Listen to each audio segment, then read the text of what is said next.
Hello, hello, hello. I'm so bored. I have to check up on it's called Thanksgiving dinner.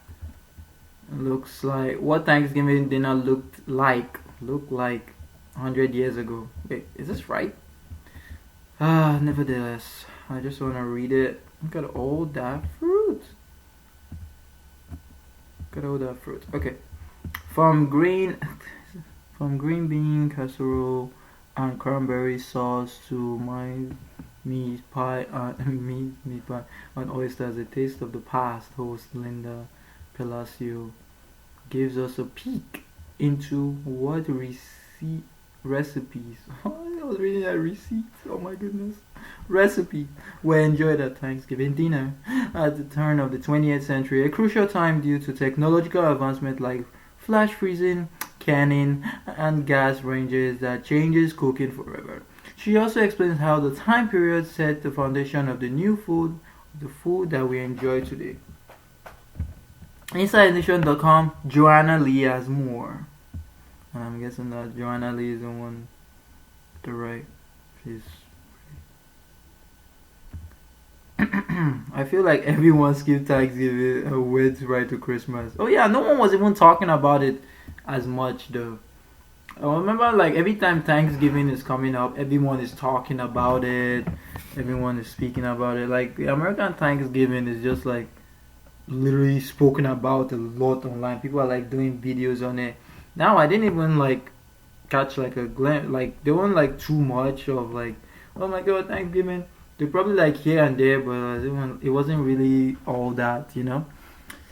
This is how many times the Asian girl shook her head. What?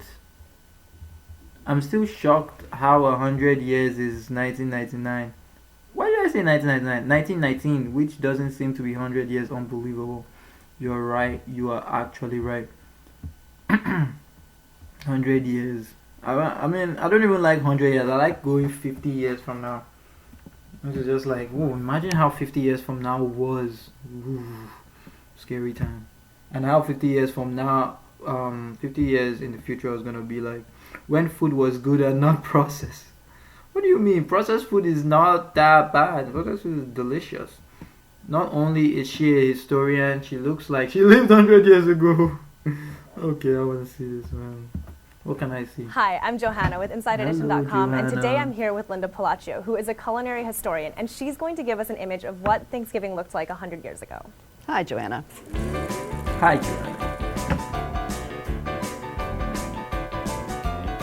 Oh my god, look at that meat. You can imagine back in the day, 100 years ago, how long it must have taken for somebody to make a Thanksgiving dinner. People would prepare for days on end for a Thanksgiving feast, and you imagine the hard work it was, because you cook over a fireplace and you had to go out in the fields and harvest all the vegetables. And then kitchen technology took over, and by the end of the 1800s, most people had cast iron cooking stoves, and that quickly was followed by the gas range in about 1910, and then by the 1920s, the electric range came about. Life became easier. You just have to turn a button to light the oven rather than stoking a fire. Along with that, there were ice boxes, followed in the early 1900s by electric refrigerators. I don't know what to pause on this. I don't know what to say pausing on it. I mean, I'm supposed to pause, so I don't just watch it without like actually reacting. But yeah, I don't know what to say. I'm not a historian when it comes to things like food, Thanksgiving food. But yeah, I mean, I'm just gonna say she's right. She's right. She's right. Technology came along. I mean, before there was no technology. Back then, they used to go through all this process for saving. Oh my god, look at that fridge! So you could shop ahead and store your food. So previous to this, before ice boxes, and when we were still preserving meats, I understand that's where the mincemeat pie kind of comes from. Right? Yeah, mincemeat was something that was made up until about... This food is ugly. About 60 years ago. A lot of... What the? Hey, is this allowed on YouTube? Why the hell are we seeing this? Like, of course, we gotta be sure. Of course, I mean, everyone knows chicken from chicken, but like, eating chicken is from the actual animal chicken, but it's just like Showing it, like really? Slaughtering went on in the fall. And in order to preserve some of the parts of the animal that weren't used right away, they would use suet and some of the other sweets to preserve the meat. And that was called... I don't know what suet is.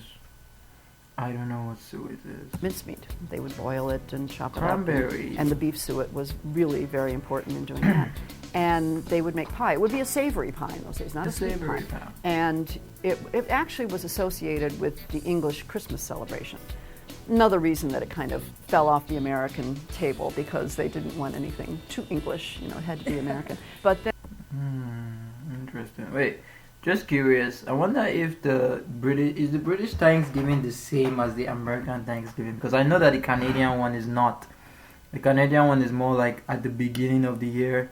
The American one is more at the end of the year. So I wonder if like other countries also have like different ones, or maybe everyone is just like, you know, tied to like the American date. Then as the meat disappeared, the combination became sweeter, in addition of more sugars and honeys and more dried fruits. And brandy, of course, it had to be brandy.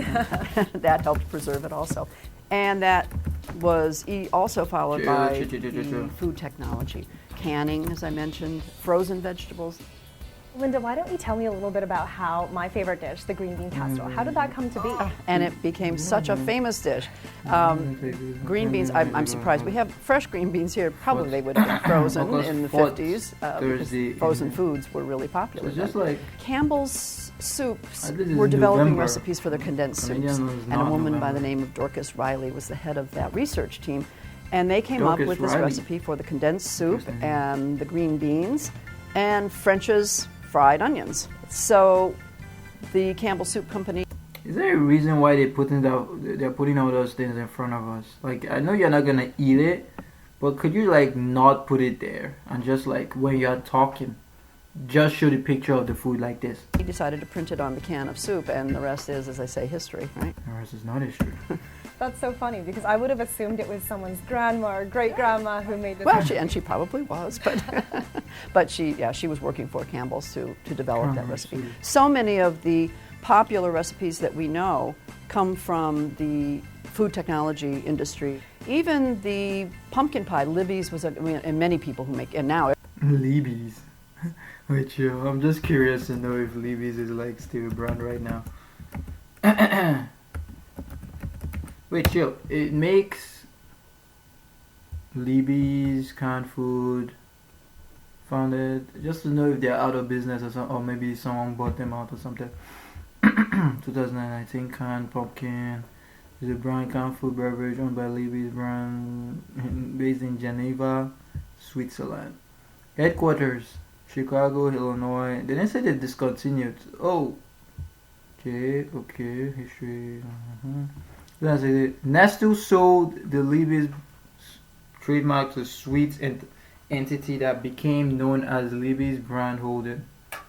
Wait, are you saying they are around, but just not in the United States, Canada, but they are more in like... What? Really? That's interesting. Libby's on the brand.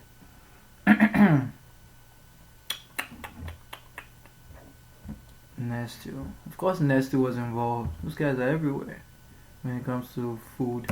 Everybody makes a canned pumpkin. The beauty of canned pumpkin is that it's just pumpkin and nothing else, no additives in it.